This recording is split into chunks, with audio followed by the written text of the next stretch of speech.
চা এক ধরনের সুগন্ধযুক্ত উন্নত পানীয়। চা পাতাকে পানিতে ফুটিয়ে বা গরম পানিতে ভিজিয়ে এই চা তৈরি করা হয়।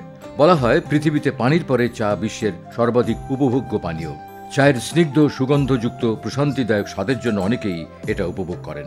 বিশেষ করে শহর কিংবা গ্রামে সকাল সন্ধ্যার আড্ডায় সব শ্রেণীর মানুষের অন্যতম অনুষঙ্গ এই চা।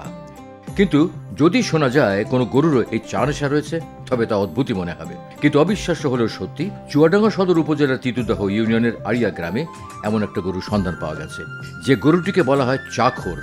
চা পান করতে না দিলে গরুটি অস্থির হয়ে যায়, রীতিমতো পাগলামি শুরু করে দেয়। গরুর মালিক তিতুদাহ ইউনিয়নের ২৬ নম্বর আড়িয়া গ্রামের লালটু শেখ। শোনা যায় লালটু শেখের এই গরুটি ৩ মাস বয়স থেকেই চা পান অভ্যাস করে, যা হতবাক করে স্থানীয়দের। নিয়মিত দোকানে এসে চা পান করে গরুটি।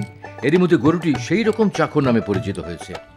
বিকেলে অন্য গরুর সঙ্গে দলগতভাবে বাড়ি ফেরার সময় চাখর গরুটি লালটু শেখের চায়ের দোকানের নির্দিষ্ট জায়গায় দাঁড়িয়ে যায়। জানা যায় ২.৫ বছর ধরে এই গরুটি লালন পালন করছেন লালটু শেখ। তার আরও কয়েকটি গরু থাকলেও শুধু এই গরুটি মাত্র ৩ মাস বয়স থেকে চা, পাউরুটি, কলা এবং বিস্কুট খাওয়া শুরু করে। এমন আচরণে বিস্মিত এলাকাবাসী। আমি চার দোকান চালাই বহুত দিন থেকে। আমি দোকান খোলার পরে ও দোকানে আমার সাথে সাথে যেত, যে থাকতো রুটি খাওয়ানো হয়তো, কলার খোসা টোসা খাওয়ানো হয়তো। খাওয়ার পরে হঠাৎ করে একদিন চা দেওয়া হইলো, ও চা খাওয়া সেদিন থেকে শুরু করলো। তো এইভাবে ২-২.৫ বছর একভাবে চা খেয়েই যাচ্ছে।